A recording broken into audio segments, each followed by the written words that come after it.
back to another video on Dylan Does Education. Today we're focusing on local history for your first exam. Now obviously if you don't do history you might want to just go and look at one of my other educational videos. So obviously today we're going to be looking at history, and just a side note, well, this is going to be pretty important. The video today will be basically looking at overall tips for your local history exam.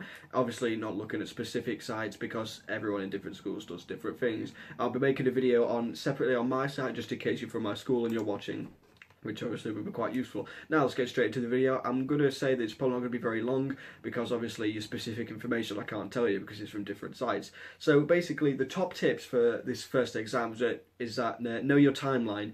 So the different time periods include your medieval, early modern, early industrial, later industrial, and modern day, which is most likely 1950s something to the modern day. Make sure you refer back to your directories or where your information is coming from. Even if you don't know them, just name them.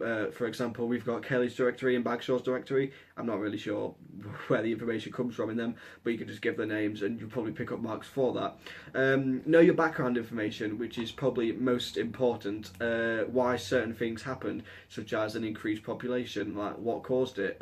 Most of the sites probably coming in for the Industrial Revolution, which will be the main period. So talk about miners and how they did Methodism, stuff like that. Mention specific locations as your specific street names and buildings. And that's basically all the top tips I have. Now we're going to move on to the required information stage, which is what you've got to know for your exam. Obviously not looking at the sites individually because obviously I don't know your site. So you need to look at what people did for leisure in the olden days. I shouldn't really say olden days, that's very good.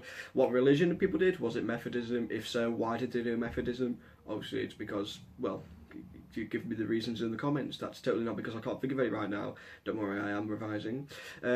Make sure you look at your limitations, your stone cladding, obviously, the moved signs, and if the village expanded, obviously the stuff moved. Oh, Alan, why are you getting in the shot, bro? Calm down. Anyway, also, this is probably the last part of the video. You will be given 3 questions. Pick only 2. Remember, you got to pick 2. Don't do 3 because it probably gives you 3. I'm not sure why it gives you 3. Probably because you obviously haven't got that much to learn compared to the other topics. I don't know your topics, but obviously your teachers have chosen them. I don't know why it would give you a choice of 3. Probably because if you have no idea what that means, you've obviously got to do 2. But that means if you don't know 2 of the questions, you've got 1 to focus on, oh dear. Anyway, and when you finish a question, make sure to carry on a different section. Do not carry on writing, otherwise you'll just be marked on that first question. Yeah, and that's basically all I can say for local history. Like I said, I will be making another video looking at just my site. Obviously I can't do your site, I have no idea what you're doing. It depends on where you live, obviously. Yeah, and sorry for the unfrequent uploads. I'm currently revising. This doesn't really help me revise what I'm doing right now. I mean, it kind of does, but not as much as if I was just doing it individually. I'm just trying to help you guys. Anyway, that's all I wanted to tell you. That's all I wanted to say. And yeah, I'll see you in the next one. Goodbye. Goodbye from Alan. Was his name even Alan? Or was it Steve? Doesn't matter.